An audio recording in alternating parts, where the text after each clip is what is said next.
Ассалаумағалейкум, баршаңызға да. Бүгін бізде Nissan, кешірім сұраймын, Chevrolet Niva деген автокөлік, 1.7 көлемі. Бұл көлік біз прошивка жасауға келген болатын. Кондиционер қосқан кезде су қайнайды. Бір, сосын катализатордың ошибка жанып тұр екен. Екі, машина тартысы жоғарыға төмендеу ғой да, дұрыс алмайды ғой машина. Кондермен дұрыс алмайды дейді. Содан кейін чек мигать етіп қала ма, кейде бір цилиндр сөндіріп, сондай болады да, сөндіріп қыздырсаң жақсы болады. Сондай проблемасы бар, 4 проблемасымен келген болатын. Бұйырса Алла қаласа осы жұмысын бітіріп, осы кісімен айдап көретін боламыз. Көлік бізде кәдімгі семеркінікіндей, 1.7 инжектор, кондер, бәр заты бар, газда қондырылған. Қазір біз газбен адаптация жасап береміз. Бұл көлікке және де астындағы катализаторында катализатор бар ғой орында да сізде? Заводской тұр да? На заводской катализаторы бар дейді. Сонда ошибкасын өшіріп береміз. Сосын бізде мына жерде лямбда датчик бар. Мінекей, мына лямбда датчик. Міне барлығы осы лямбдада өшіп құтады. Ана чек мигать етіп кетсе, көлік жүрмей қалатын, аяқ баспайтынның бәрі осы. Бұл адамның орны сияқты тексеріп отырады. Жанған ауа, бензин, газ дұрыс жанып шықты ма, экологиямен байланысты дұрыс жанып шыққан жоқ па деген барлығы содан болады. Осыны сөндіруге тырысамыз. Сосын катализаторын алып тастап, енді иесі өзі алам алмаймын өзі біледі, бірақ біз осының контролін осы тексеріп тұрады. Осыны сөндіріп беретін боламыз. Ендеше қазір прошивкасын құйып беріп, айдап көріп, иесімен бір тексеріп, сұрақтарын қойып, өзгеріс бар ма жоқ па екенін тексеріп, соны нақты сұрап көреміз.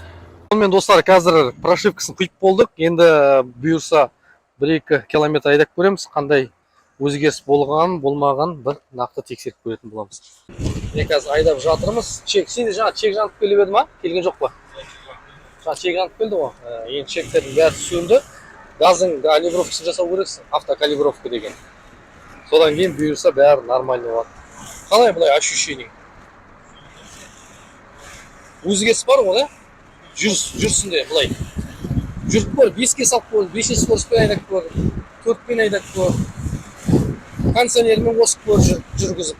Кондиционер тұншығатын еді ғой сенде, да? Терезеңді жабайық.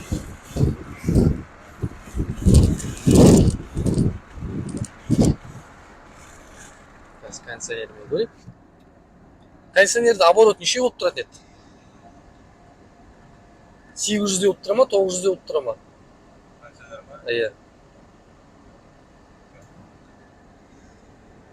Қазір біз кондиционер қостық, қарап жатырмыз. Ой, жасап бастады компрессор. Нормально. Енді мына алдыңда мал базарда бұрылатын, артқа бұрылатын жер бар. Сол жер бұрылып, артқа қайтармыз. Жеңілдеу ме? Енді ұмытпай газдың калибровкасын жасап ал. Ұмытпа. Соны жасап алсаң, бұйырса сенде жаңағыдай трайт етпеу керек енді. Чек жанып жыпылықтап, трайт етіп кетеді ғой, дейсің бе?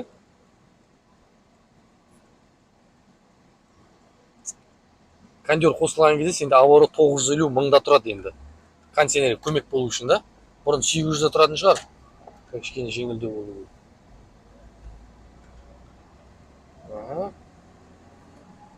Осылай міне Niva көлігін прошивка жасаған болатынбыз. Көлік иесі разы болдыңыз ғой? Болды, разы болсаңыз болды. Разы болдым дейді. Кішкене байқалды. Судың температурасы да кішкене енді 3-4 градус ерте қосылады вентиляторы. Содан кейін жүрісі де жақсы болды, динамикасы. Газ бен бензинмен адаптация жасап бердік. Астындағы мана жаңа көрсеткен датчиктерін, катализатордың датчигін сөндіріп берген болатынбыз. Осылай мен Niva автокөлігімізді прошивка жасаған болатынбыз. Баршаңызға рахмет, сәттілік тілеймін. Niva туралы міне видеомды салдым, енді тамашалаңыздар болады. Баршаңызға рахмет, сәттілік достар. Осылай міне Niva'мызды жасаған болатынбыз.